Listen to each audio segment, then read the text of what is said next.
Good afternoon, everyone. Good afternoon all over the world. My name is Israel Adeyemi, and you're welcome to the Independence edition of the Banter.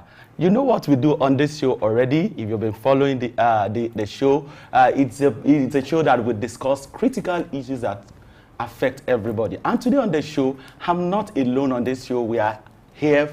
Okay, first and foremost, let me wish every one of us happy Independence celebration, the 63rd Independence celebration of this country. We want to salute what all our leaders have done and what they are still doing and what they will continue to do. Before we continue, let me quickly welcome my co-banter and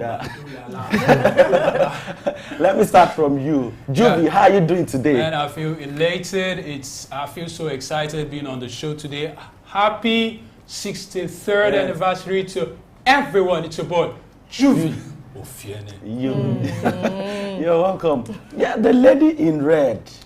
Are you here to prepare us? Yes, so I'm getting ready. How are you doing today? I'm fine, thank you. And you? I'm fine. Good to see your face. Yeah, same here. And to my own personal person, good afternoon. How are you doing today? Yeah, good afternoon. Welcome to the Banter.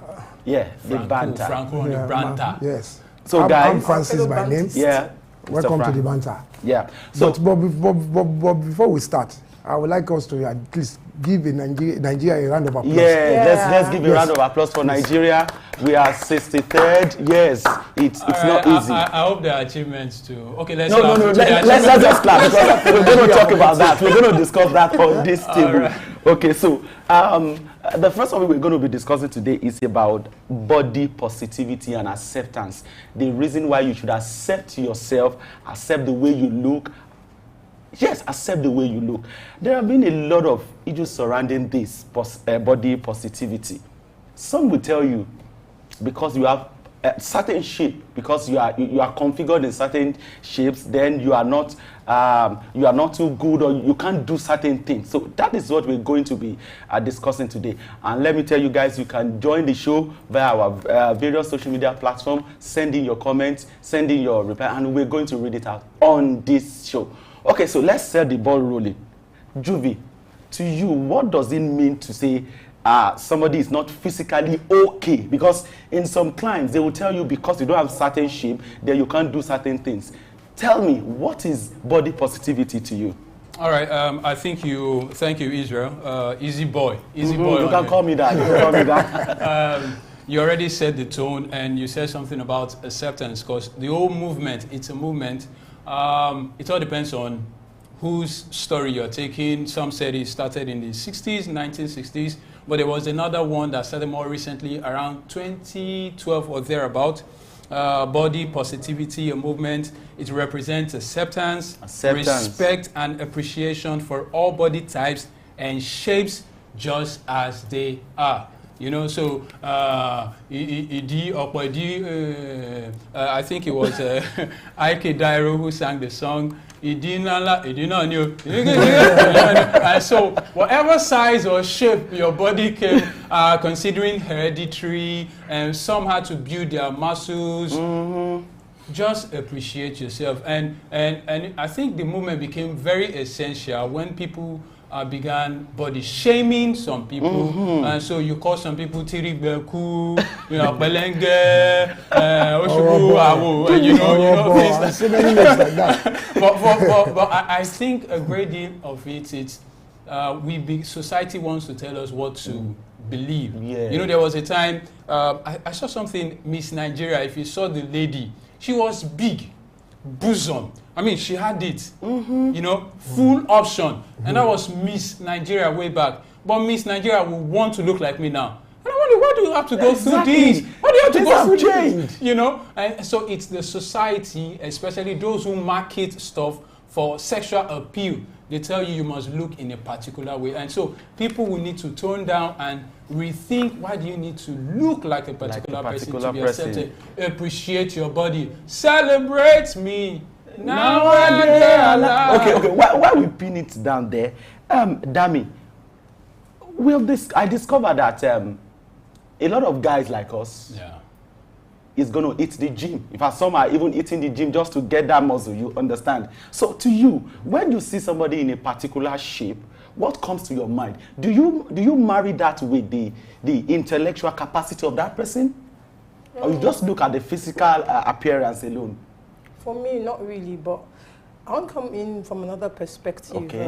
You know, when you talk about this body shame, I think I don't want to be like, let me not bring gender inequality here, but it's mostly anti-women, you know, because please, can you say that again? I'm talking about women. When you say, because there are some men that are big, but the society does not even look at them. But when it comes to a woman, do you understand? It's a woman that, you know, when she's big, she'll be like, will I get married or not? But a man can be like 3 times my size, and you know, he will still get married. Nobody's going to come after him. So, you know, that's where gender inequality comes in. Okay. I heard ladies like a man with big stomach. Like something Dami can is that true for give answers to that? How can you like him? How will he do the thing in the night? How is that thing going to be possible? Okay, so you'll be just be panting.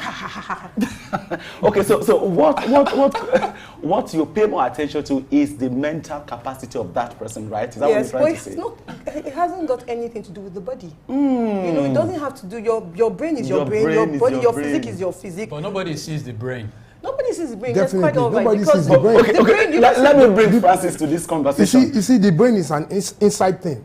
Yeah. It is not seen physically. Yeah. Are you getting my point? You see, most times in my early age, when I was growing up, I came from a family whereby all my sisters and my brother, they are very fat and and here you are today.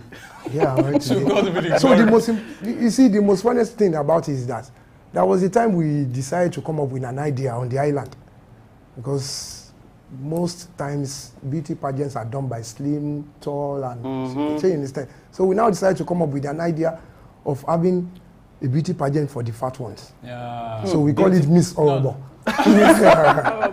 So you understand. So we did the first edition, we did the second one. The turnout wasn't massive. The sponsorship wasn't good. So I now start asking myself, what are the reasons behind all these things? So somebody now came out and said, so you know our guys now, they prefer the slim one with the shapes and every other thing. They don't like the fat ones. So, and I now decide, okay, let me talk to some people and ask them. Once you are walking on the street and somebody says, Robo, you understand that kind of a thing. How do you feel? Say, they feel ashamed. So that is why you have the introduction of different gyms on the island now. Gyms, yes. On the island. Because when you come to the island now, you see so many places. Not only the island. Not only the island. You have gyms. People are trying but majority of those guys don't have any extra job but to take people's wife. Okay, that's a conversation for another day. Okay, let's bring it down a little bit. I wouldn't want us to just focus on people, what people are saying about their physical appearance. Let's talk about the implication of this on our health. Some people will tell you, this is my body. They will tell them, do this. Don't eat late night. Don't do this. They'll say, no, this is my body. I am who I am. And I can eat anytime. Juvie, you are somebody who I call, okay. Don't start with you. You understand? So when you talk about health and body positivity, is there any, do we have any connection between both? Yes. I mean, scripture will say physical exercise profits a little. So that means for every human, whatever your size is or the shape, do some exercise, some running, just so, body mass index thing. Yeah. Just so your heart could be free of cholesterol and all that, at least stay healthy. And health is not necessary because you look like me. There are some body types that means that some people don't grow big. Whatever they are going to eat, the body type means that they will not, regardless. However, you need to work out, just a push-up. Do you do that every morning? Because I do. You can see me, I'm fit. You can see my muscles. They are really fit. I'm also fit. But I'm careful about my heart, though, because that is very important. Yes. So don't get overly big and it affects your heart. Because in the long run, when your heart stops beating, man, the guy is out of it. Thank you so much for that. So you don't feel too confident in yourself. Improve yourself. If there are certain things you can do it. Okay, let's bring it the conversation to the business world. We've seen certain professions that will tell you must have this body shape. And when people who don't have that body shape sees that advert, they won't go for the interview. And some still want to go. Some when they attend those interviews, they tend to look down on them, they tend to body shame them, you understand? So what is your view on this, and how can this be addressed? Well, my view is, well, let me start with how can it be addressed. Number one, we have to talk about, we have, like what we're doing now. Yeah. This is a The real, awareness the awareness should be, continue. you know, should be seen out there and all of that. So basically, we're talking to the employers, right? That they should not, it's not about the body shape, it's about how the person can carry out the task. That's the most important That's thing. the most important thing. Is the brain, That's like the we most said important thing. earlier. The Yeah. brain is what, you know, functions. What exactly is in that person's brain? It's not about the body, it's not about the physique, it's not about the, you know, they'll tell you that when you see somebody, you can't judge something by the size, Yes. the size of a thing, or, you know, it's by the actions. So we're talking to the employers out there that there shouldn't be any form of prejudice against anybody whatsoever. The person might be big, the person might be short, tall. And you know, very there's some short. people like, They're short in and fact, very short. even apart from employers, let's go to this one. You men too. That's why all the No, women no, are. no, Let me go there. no, Let me go no, there. let's not go there Let me now. go. You men, eh? No, If you just give- said you. That's a generalization. Okay, men. Maybe talk Okay, about some men. Some men. Biko, let me Let's land. allow her. Biko, let me land. Okay. When you don't see the first thing you see is yo-yo. Show yo-yo. I be yellow for both. Yo-yo, So most women are now using toning extra. Yeah, You I was actually going there. Oh I was my actually going goodness. there. You know, over the years we've seen ladies. There's no going black for lady again, BBL. no. Have you ever seen? Well, there are Especially so- on the We've seen island. BBL There's no or black lady BBL. again. There's no dark skin girl. there are so many. There are so Okay, many. okay, You Mr. see- Francis, you see- let's speak to it in this way. To people coming behind our level and people coming behind us. Okay. How should they, because even this thing is even happening in schools now. Okay. You see bullying, people get bullied because of the way they look, because of their shape. Now, how would you advise younger generations? How would you advise us? How do you advise people coming behind to accept their body? Well, actually, you see what I want people to understand is just quite simple. We need orientation. We need to orientate the younger ones coming behind us. Because by the time we start giving them orientation about this, what we call Body the positivity, yes. they will be able to understand that, come, if you see anybody, maybe say he look like this, please accept them. Now God create them. Sure, you understand? So those are the things we need to at least tell the younger ones, the younger generations coming behind us that.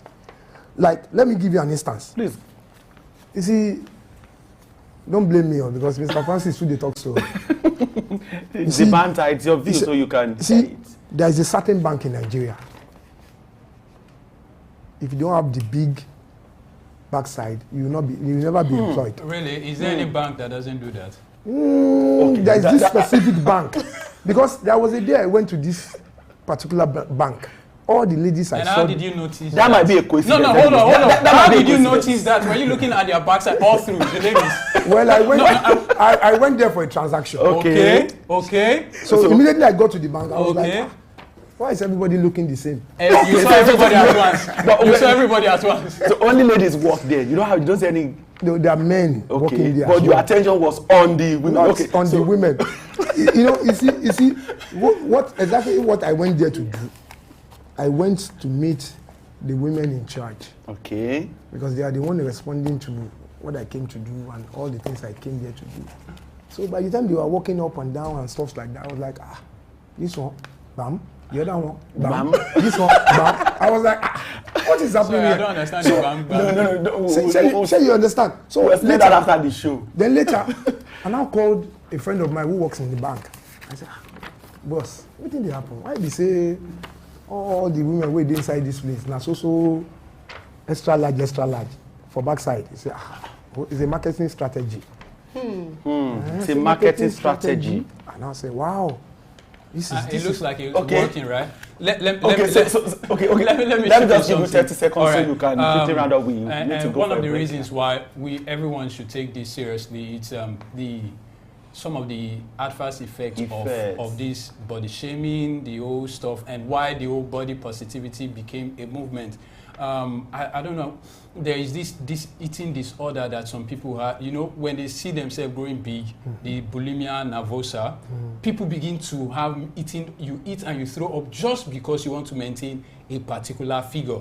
And also it affects some people's self-esteem and mental health. Yes. You know, I don't know how many people have experienced, you know, the bullying. Someone say, you're looking too, and they use the word fat. You rather use the word maybe buxom. You don't use the word fat for a lady because it means something different. If you use fat for me, I'll be like, I'm eating money. But you use fat for a lady. And so please, everyone should be very careful with the choice of words and don't kill people because of how they look. Let's leave it there. Don't kill people because of how they look. I think we as individuals, members of the society, we must also appreciate ourselves as well. We must not, because your friend or your friend's friend or your friend's friend has a particular shape and you begin to talk down on that your friend. This is actually not good enough. We also want to call on religious leaders. I think they also have a role to play in this. Definitely. The orientation should continue. NGOs, we want them to come up to begin to tell people the need for them to appreciate themselves the way they are. I think this is very, very important. So we'll go on a short break now. When we come back, we will go straight into the second topic. Don't go anywhere.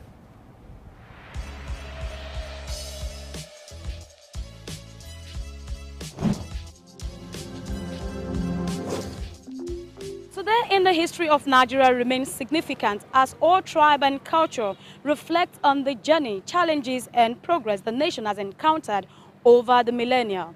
Let's dive into each moment as we celebrate Nigeria at 63. The history of Nigeria spans from prehistoric times, with early civilizations like the Nok culture around 1500 BC, ancient African civilizations like the Kingdom of Inri, Benin Empire and Oyo Empire were prominent. Islam and Christianity were introduced in the 11th and 15th century respectively, while the era of European slave trade started in the 15th century, significantly impacting the region. Nigeria went through British colonization in 1901 till when she gained independence in 1960, thereafter facing subsequent periods of republics which started in 1963, shaping the country's trajectory over the years. The country's early independence movement and its political leaders played key roles in advocating for self-rule while it transitioned to democracy in 1999 after years of military rule, marking the beginning of its Fourth Republic. Nigeria has come a long way from being under British control to working hard for economic success. The country has faced various challenges, including political instability, security concerns, corruption and economic disparity. Nonetheless, its journey to independence reflects the nation's resilience and determination. Before independence, its economy mostly benefited the British, and there were big differences in wealth among its people. Despite the financial categories, different religious background and cultural representations, celebrating this remarkable achievement has been a pattern that many would always observe, even as things continue to evolve. Yeah, before we used to, children nowadays does not even understand what Independence Day. In those days when we were in school, primary, everybody marches to stadium, no matter where you are coming from. And there was security, we all come, mix together, march past, which is very, very lovely. Even the private school would do it. But nowadays, every parent to her own. So, Independence Day is you celebrate it in your house because government says celebrate in your house. The oil boom during the 1970s resulted in neglecting non-oil tax revenues and led to an expansion of the public sector, causing a decline in financial discipline and accountability. This heavy reliance on oil made Nigerians vulnerable to oil price fluctuations, severely impacting the country's public finance stability. The 1980s became a big tough time with money troubles and political problems, But Nigeria tried in the 1990s to fix these issues by making economic changes like the structural adjustment programs and selling off some government-owned businesses. In 1999, Nigeria switched to a democratic government, which helped bring stability and steady economic growth. However, there are still problems like corruption, unequal incomes, and security issues in different parts of the country. Issues concerning youth involvement has also become one of the many cries of the people. Well, they've been telling us that the children are the future of tomorrow. Which future? They are the future, and they are the future. They made themselves the future of tomorrow. They have killed our future. Young people can only actually keep learning and unlearning. The day you stop learning, or growing, that's the day you start dying. Somebody said the youth of Nigeria, what's affecting the youth of Nigeria, because they fail to use their head to think. They fail to use their head to reason. They fail to be innovative. And there's no level playing ground for us to, think, bring out our ideas. The country is hard. Every youth is just hustling here and there. Yahoos everywhere. Everybody just wants to make ends meet. The quest for economic development was driven by a desire to diversify its economy, reducing dependency on oil, and addresses challenges such as inequality, corruption, political instability, and economic fluctuations. However, the nations implemented economic reforms in the 1990s, transitioned to democratic government in 1999, and made progress in infrastructure development and the tech sector. Independence Day symbolizes a significant milestone in this journey, although some respondents believe that the country still have a long way to play. As a citizen of Nigeria, I believe we all have to work together to bring out a better Nigeria. You don't need to, maybe you're Christian or a Muslim, we just join hands together and we'll get there a day. By the grace of God, Nigeria has achieved a lot. One, thank God we are not fighting. Thank God we are not involved. Nobody running here and there. That's the most thing. And to God be the glory for everything. The production industries are not there. We keep thinking of oil. We're not exporting, and that's why we're poor. We're not doing anything to export out and get money. That's why we're poor. Infrastructures first. If that comes in, the machinery of production will get going. And then leadership, quality leadership, not the same vicious cycle we've had from 1960. Nigeria's vibrant diversity of languages, traditions, music, dance, and cuisine beautifully reflects the nation's unity in diversity. From colorful attires to the rhythms of traditional beats, from the aroma of local delicacies to echoes of joyful laughter, Nigerians embrace and showcases their heritage with pride. It's a time when the nation comes together to celebrate its unique identity, fostering cultural understanding and a sense of belonging that resonates across communities. As Nigerians celebrate its 63rd year of independence, it stands at a crossroad of history, filled by a spirit of resilience and a vision for a brighter future. The journey has been marked by challenges, growth, and undying hope for its people. The path forward beckons us to unite. Following this year's theme, Nigeria at 63, renewed hope for unity and prosperity. It is a call to embrace diversity and to champion progress. With unwavering determination, let us script the next chapter of our nation's story, fostering unity, economic prosperity, social equity, and a sustainable lifestyle. Happy Independence Day, Nigeria. Onward to a better tomorrow. Grace Komolafe, Souk News.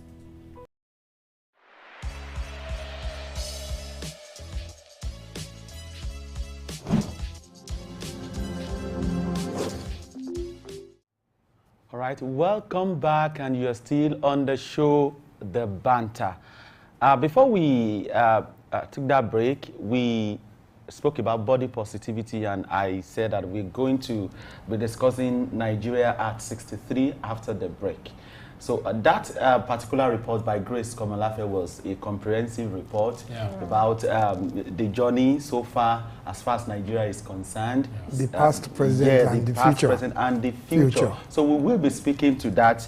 and now. I think yesterday the President, Federal Republic of Nigeria, President Bola Ahmed Tinubu, had a nationwide broadcast, and there are a lot of things to take out of that broadcast, because it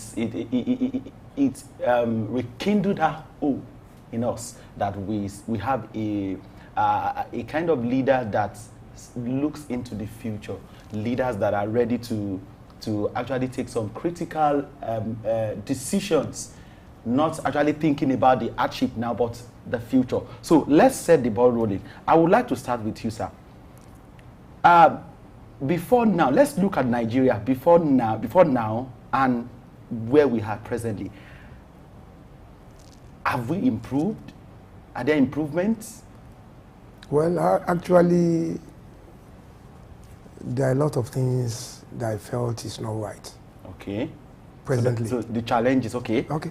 Because I remember vividly when we were young, because I schooled on the island here, and most of the things that we do see in those days, they are no more.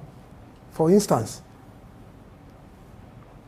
every October 1st, on the Independent Day, before the Independent Day, we normally have practices like march past, so many cultural activities are lined up for the Independence Day, okay. But today, there's nothing like that. I think the president said it's going to be a low key. I think that's why we don't have all those. No, apart from that, okay. apart from that, you see, when we look at some certain things presently compared to those days, there are a lot of changes, difference, a lot of difference. Because in those days, children are very, very anxious in participating in the march past on Independence Day, right? Okay. Apart from that, when you look at the structure, Nigerian structure in those days, people are well committed, dedicated, compared to what we have today. A lot of things is going wrong. And I have belief and hope that this current administration is going to do a lot. Okay. Thank you for that. Observation. So, Juvi, let's pick one of the sectors that is very critical to this country. Let's talk about education. I know you love that. I know you like that. Okay, so let's talk about education before now and what we have presently. Do you think we have improved? Well, when you say before now, okay, I think I might be able to speak a little more around the mid-90s and okay. I can't speak, to 80s and 70s and 60s. But like he started mentioning something, where we are is a product of where we're coming from. And if we're going to have any headway, we will need to address what are the critical challenges facing us as a nation, not just in education, in agriculture, in manufacturing, transportation, housing, and what have you. I think one of our problems, just like education, is he said something about people, the project Nigeria seem alien to too many people. They don't even know what Nigeria stands for. I think that's very key. You understand? So you might not be able to give your all to something you don't believe in, and all the agitation from whether it's from the south, east, or the northeast or northwest, or the middle belt, or wherever, has to do with the project Nigeria. People don't seem to believe in it again, and it's affecting us, whether it's health. The well-to-do fall ill in the country, they go out there. Go outside there to get... Do you understand? So our education, if the son of the governor or the son of the councillor, the ward councillor, cannot school in a public school, for a start, then... But does that not speak to choice? Because if... I'm not saying but there used to be a time, at least even unity schools, where you could find the son... funnily, when I schooled at the university level, I had a daughter of a governor in my center. Ministers. I'm not telling you in my secondary school days. I'm not telling you. I have the likes of There's the son of the late sport minister, Okazebo. I have the son of ambassador. The same class with you. The same class. We are classmates. But let's speak to choice. Why we want to rebuild this country? So I think one of the choice. Because if it is my choice, I can try to send my Joe Biden. Even if you're going to a Fed private, let's say private, Joe Biden has his children schooling outside the U.S. Doesn't he have the money? Do you understand what I'm saying? But for your ward, I'm saying ward councillor. Okay. I think I get. That is the lowest. If we're not committed to the project, if the followers don't see the leaders committed to it, so you can find someone, whatever means necessary, they want to get some money, send their awards and snap picture. My child is in, whether it's in North Cyprus, they don't care, but it's outside Nigeria. So it's status for us rather than people schooled here. I remember I once was with I was in a forum where Frank Nweke Jr. was the former minister. Saying, yes, and he said he schooled here. He had people come from South Africa to school in Maiduguri. Okay, we still have foreigners schooling in this country, so let's just leave it at that. Okay, Dami, the theme for this year's celebration is renewed hope for unity and progress. So, I think this theme is central to what is happening in this country presently. We've had hope in the government, in the systems, and maybe at some point in time, we are not seeing the effect. We're not seeing the effect. So I think this is why they fixed this topic, the theme rather, renewed hope for unity. Now, looking at the transportation sector, do we still have hope in that sector? Because in Lagos now, we have the BRT, we have the Blue Rail line as well. Yes. Now, do we still have hope? We have the Bole Kaja. We have the Bole Kaja. So speak to this, please. Yes, we have hope in every aspect. Good. In every, not only transportation. Good. I'm so glad you say that. Every way we have hope. Once there's life, there's hope. There's always hope. There's hope for a tree. As long as, we still have our roots embedded, like he said, once we have that patriotic, if we can only be patriotic, patriotism. That's the difference between Americans, all these first world countries, and, we sometimes tend to be like ashamed of being blacks. There's heritage in being who you are. There's this prestige in having that high self-image of who you are. It doesn't matter if you are black or white, as Michael Jackson would say. As long as you are on earth, you have a purpose to fulfill. You have a destiny to fulfill. So, there's hope in every aspect. Because, number one, if we look at Nigeria, I don't know, maybe I think, maybe from my own, I don't say, what you will say, I should speak for myself. Okay, I should not speak for everybody, I should not speak for men or whatever. Okay, so, basically, for us, I think we're anticipating. Oti, let me speak in Yoruba. Oti baje jile. Do you understand? From the roots, Oti baje. So, if we're going to repair it, it's going to be gradual process. But we want magic, and magic, it does not work. Magic is not, this is something that we have to fix from the roots up. Feed it from the ground, give it the right nutrients, give it the right, nutrients, the right, put water, take care of it. It's like you're taking care of your plants. So you must nurture it. It won't grow in a particular day. It's a seed. It will be nurtured and it will grow at its own pace. So I don't want to tell everybody that, 63rd, we should be patient. I believe in this administration. We should be patient. I really believe in them. Thank you so much for that. Okay, so let's bring it. Let's dwell further on this. Part of the speech that the president, let me quickly read. He said, "This year, we passed a significant milestone in our journey to a better Nigeria by democratically electing a 7th consecutive civilian government. Nigeria has proven that commitment to democracy and the rule of law remains our guiding light." Let's talk about democracy and our electoral process. Before now, compared to what we have presently, has there been improvements? Well, actually, I can say there is about 55% of improvement. Let me just use 55 now, pass mark now. Yeah. No, it's a pass mark. Okay. Because formerly it was the FEDECOs, we got to INEC. Now things have really changed. Because formerly it was by option A4. Because a candidate will stand, or maybe they will bring a billboard of that candidate, you key at the back. At the back. It was transparent. Very so transparent. Because the only election I can say that is very transparent in Nigeria is the June. So according to you, Yes, anyways, this is from your own perspective.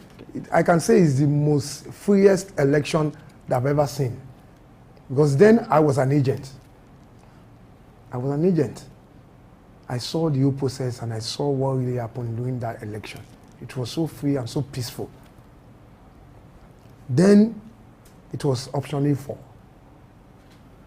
Here in this time, you start from the grassroots down to the top. Oh, okay. So the process, you start from the grassroots, okay, to the top. Not coming from the top now. Okay, I think I get that. The new process now is coming from the top. So the top has influence on what other process. Okay, Juvi, after you, we're going to go on a short break. Let me ask you, let's talk about youth involvement in politics. Yeah. We are youth, and since since we've been hearing it that we are the leaders of tomorrow, but the tomorrow is now. But we are still not the lead. We are still so let's talk about youth involvement. With what you've seen played out during the last election, the impact of youth on this country, what they have done, what have they not done well, how can we improve ourselves? Well, I think we've had more maybe youth participation than it used to be. Than previous ones. And also we've had more youths get involved in electioneering troubles, because they've been, those snatching ballots and what have you, have been more youths than, and we did more. We might not be able to substantiate everything on this. And I think, yes, youth will need to step out, regardless of what it looks like. You can't change a system being outside. You get involved. You have to get involved.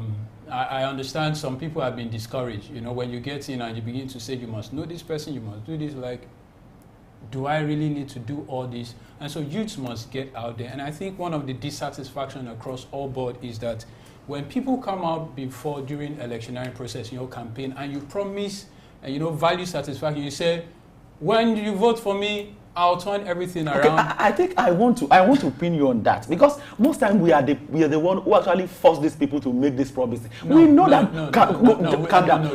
some of these promises are not achievable. You understand? But we still want them to say it so that we'll be happy. We'll vote for them. Let's also speak to that before we go for. Let me just say something. You see, you can't be a politician and you are vying for a certain political position without telling people your program, without reading out your manifestos.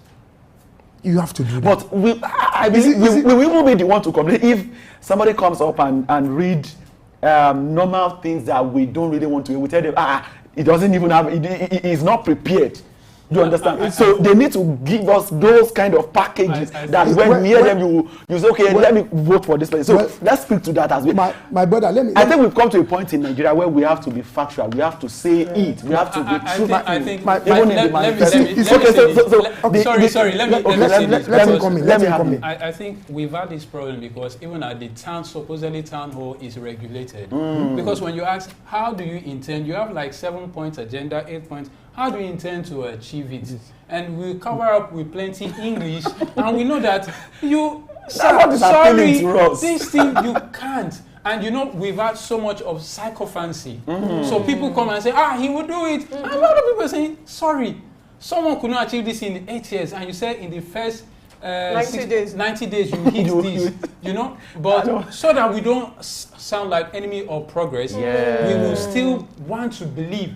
See, Nigerian Police Force in 1991-92 did an album, Better Days Are Coming. You can check it out, 1991-92 or about Better Days Are Coming. This is 2023. No, there's traffic. Okay, so we'll go on a short break. While we'll come back, we will dissect, we'll go further into this conversation. Don't go anywhere.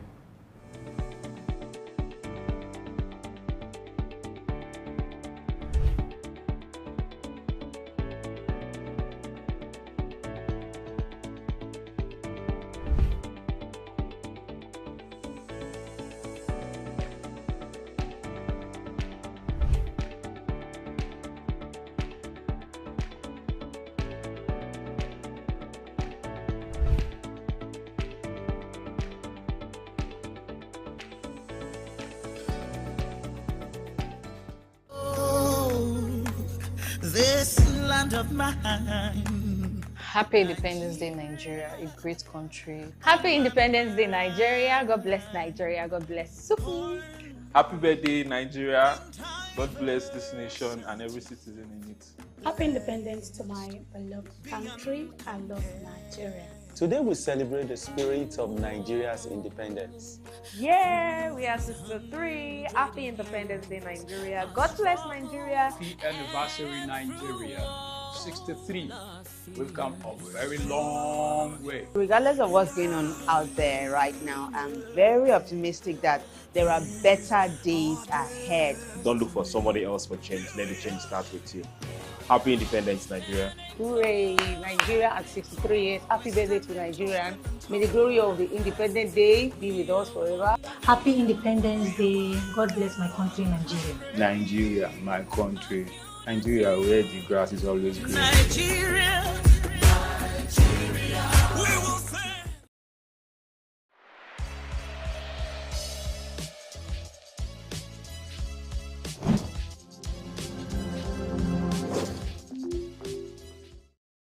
Welcome back, and it is still the Independence Day edition of the Banter. And on this particular segment, we're talking about Nigeria and the way forward, Nigeria at 63. Okay, so let me start with you, Juvi. Someone said the problem of Nigeria are Nigerians, which means we all have a role to play in building this country. So, what more can we do as citizens of this country? Because I was speaking to a friend of mine that relocated to the UK over the weekend, and it was like, it was comfortable while he was in Nigeria, more comfortable. That there are certain things that, because no matter the number of years you spend there, you are still a second class. You understand, you are not from that place. Mm-hmm. So let's speak to what role do we have to play in making this country a better nation? Juvi. Well, as followers, we can't do any better than what the leaders. It's like Moses, in the Exodus, Moses was taking them to a promised land. And he said, at so point, he will give direction. You can't tell me, I don't know the road you want us to take. I'm only following. Yes. You get? And also, I believe at every level, there are leaders. In the homes, there are leaders. In the community, there are community heads. You get what I'm saying? There are community heads.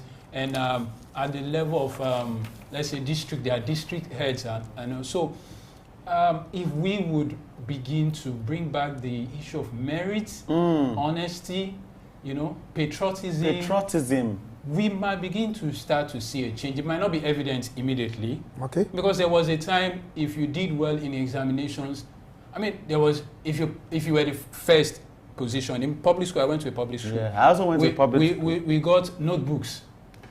As a gift? Yes, you'll be given something. And when you get promoted, you'll be given something. People appreciate it. So people want to outdo in the right way, not cutting corners. And not in the society today where parents will pay for special centers for their children. Doing exams. People will tell lies to go for NYSC. People will cut down their age just to get a job. People will do just about anything. And it's not like it's not, but it's discouraged.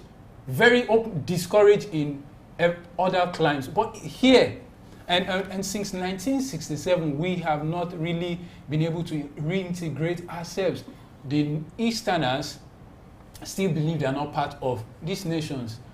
Some other people believe they own this nation. Some believe that if you don't give it to them, and so we must begin to think of Nigeria as a nation, get everybody included, and it also starts from the home. The religious heads must be careful. Okay, I'm actually coming to that. Dami, let's speak to the role of religious leaders, the role of religious organization in building this country. So let's talk about what do they need to do, the role of religious leaders. What more can they do? Because we've seen this issue playing out with them as well. Yeah. There was a time, it was last year when some priests, quote and unquote, dress in certain ways to, you Endorse. you understand? Those are religious. So what role do you think they need to play more to ensure that we have a better country? Okay, let me start from this viewpoint or standpoint. Number one, basically, Nigeria is a very, very religious country. We're so religious, you know. You see how people go to the mosque on Fridays. You see how we go to the church on Sundays. How we, you know, we take religion. Religion is like our after eating. We're all religious in one way. Even traditional medicine, you know, those traditional herbalists and all of that. But you can still see that there's no change in the society. Yeah. So it's as if we just... So what is wrong? Is it that we don't do it well? We're not practicing what we preach. And it starts, like you said, leadership. You know, what you see, you become. You know, what you see, the role model, yes, you become what you see. So, you know, I'm talking to all our religious leaders out there. They need to do more. It's not a matter of just coming to the pulpit and like, oh, you know, amen somebody, hallelujah somebody. Oh, you know, today you see a miracle, you know. The Lord's coming down, all of that, you know. Practice begin to give people fake hope. Yeah, you know, practice let the teachings be deep, you know, deeply etched in the word of God. Morality. Let's begin to talk about righteousness. In the Bible, you know, even in the Quran, the values should be. I just want to say one or two things about the religious aspect. Okay, well, you're going to add that, but I want you to speak to the role of parents, the role of the, because I know you're a parent, you're a father. I'm a father. So let's speak to the role of parents in nation building. Well, actually, the most important thing about being a parent is to nurture your kids right from the scratch. Teach them the good ideas, respect, how to mingle, how to be. I don't know how to put it. How to live well, how to respond to people even in the society. While you are outside of your home, how you should relate to people. There's some certain things I used to tell my kids. Each time they are with me, I used to tell them, children, you see, the current Nigeria that we are now, you need to face your books, face your studies, be honest with whatever you're doing, keep to the advice of your parents. If your parent tells you that don't do this, don't do it.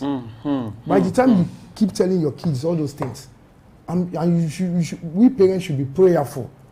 Prayerful.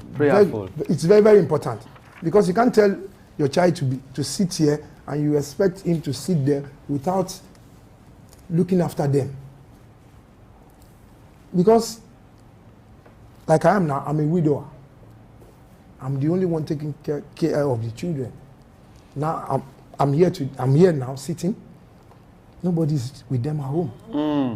So that's why I said prayer is another key. It's very, very important. I think that is also very important, because Dami actually said that this country, we are very, very religious. So we can't rule that out. We can't rule that out. So Juby, let's speak to, we've seen government come tell us beautiful promises.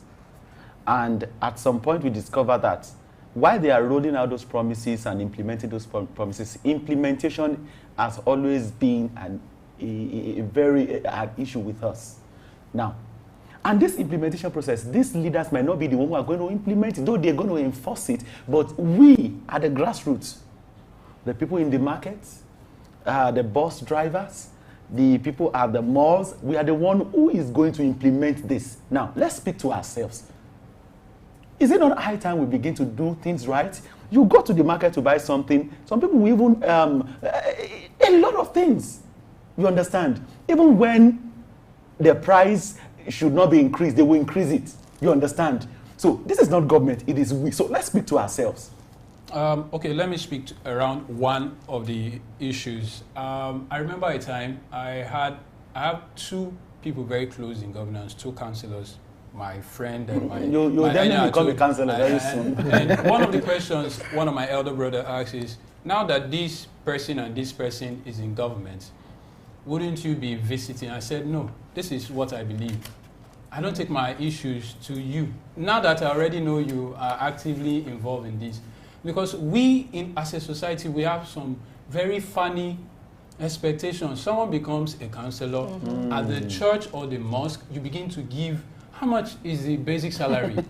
Then you say there is a project. We need to build a new. Exactly. He becomes the chairman exactly. or Of chairperson the building of the planning committee. How much is this person? Are we not forcing this person to Exactly. embezzle government fund? And when they do And that, when they do that, they come back. And we even pray. They come back to do testimony. We pray. Now we pray. Like, oh, you have done so well. That is why you're. And so we perpetuate evil. We perpetuate corruption because of what we Okay, so get. let's speak to the solution. Let's speak to the solution. The solution is just like other climes. You know, you don't. I think it was Tony Blair when he became the prime minister. He was driving to. I think he was going to see 12 Downing Street, and he had just 2 escorts that you could see. They maximize. I mean, they cut down on excessive spending. You want to do inauguration of a project. Cut down. You find just borehole. And there was a time we have somebody in this country every week, every day of that week, he was commissioning projects. And so you inaugurate, and there is a committee, and we spend so much money not doing what we're supposed to do. And because we know the people are hungry, they will rather take from the crumbs that fall from the table rather than see you do what you're supposed to do and even question you. I don't know if you've ever heard when anywhere in Nigeria we recalled our representative. They said,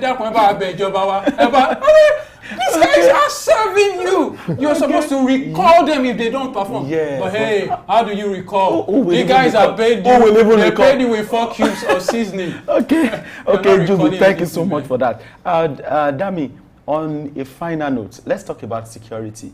Security is very, very critical, and at the point we are in this country, we have to be security conscious. What more can we do personally? Let's not focus on the security architecture or the people involved now. Let's talk about ourselves. What should we do in our neighborhood? When you see crime, do you report? What more can we do? Basically, let me just speak across board. We need to really reorientate ourselves. We need reorientation. Our mindset, that paradigm shift, must come to play. And how can it? Through education. And that is why you see, we cannot overemphasize the role of education from the grassroots, from the public schools to the primary schools to social media to all the platforms. Education, like now, for that security reason, now, if you know, we should be our brother's keeper. Be our brother's keeper. How can, you know, there was one time, I don't know if I told the story, let me just be brief and all. You know, there was this dead body that was somewhere for 2 days. I had to go and meet the security people that, look, what are you people doing about this? We should watch out for your neighbor, watch out. You know, if we see anything, you know, they always tell you, report. Don't be afraid, don't be scared. So we basically, reorientation, we need to reorientate our mindset, our everything is just reorientation. Yeah, thank you so much. On a final note, Francis, what is your advice to youth and to everybody out there? What's your advice? Well, I will advise the youth to please be steadfast, be honest, and be sincere with whatever they are doing. Because the Bible says the greatest commandment is love. So if you can have that love. Love. That is very important. Brothers keepers. Be our brothers keepers. That is very, very important. Juvi, so on a final note, what's your advice to everybody and Nigerians, home and abroad? Don't be a part of the problem. Don't be a part of the problem. Be a solution. Be a solution. Thank you so much, gentlemen and lady, for an interesting show that we've had today. It's been an awesome show. Yeah. And I'm going to leave you guys with this, with this quote that was extracted from the president's speech. I think we should all have this at the back of our mind, maybe on our, place it on our, everywhere so that we can read it. Let me read. I promise that I shall remain committed and serve faithfully. We need to serve this country faithfully in any capacity we find ourselves. This is very, very important. That I also invite all to join this enterprise to remake our beloved nation into its better self. We all have a role to play. We can do it. Yes, we can do it. Nigeria, we are resilient. We are hardworking. We can do it. And we must do it. And the time is now. On this note, we call it a day on this show, the Banter, and this is the Independence Special. And okay, I want to say a very big thank you to the guys behind the camera. They have really, really done well. Thank you so much. From all of us at Soup You will not News. get our producer. Okay, Hey, okay, producer. Okay, a very big thank you to our producer, and I think we even have a co-producer today. Yes, he actually assisted in one or two. Yes, production assistant. So we actually appreciated you for this. You will not mention their name. Hey, now only you are come. Hi. Okay, we need to go now. We need to go. Thank you so much. We wish every one of us happy 63rd Independence anniversary. This is Souk News. Stay with us. We have more exciting, informative content for you. Don't go anywhere. This land of mine. Happy Independence Day, Nigeria, a great country. Happy Independence Day, Nigeria. God bless Nigeria. God bless Sufi. Happy birthday, Nigeria. God bless this nation and every citizen in it. Happy Independence to my beloved country. I love Nigeria. Today we celebrate the spirit of Nigeria's independence. Yeah, we are Sister 3. Happy Independence Day, Nigeria. God bless Nigeria. Happy anniversary, Nigeria. 63. We've come a very long way. Regardless of what's going on out there right now, I'm very optimistic that there are better days ahead. Don't look for somebody else for change. Let the change start with you. Happy Independence, Nigeria. Hooray, Nigeria at 63 years. Happy birthday to Nigerian. May the glory of the Independent Day be with us forever. Happy Independence Day. God bless my country, Nigeria. Nigeria, my country. Nigeria, where the grass is always green. Nigeria.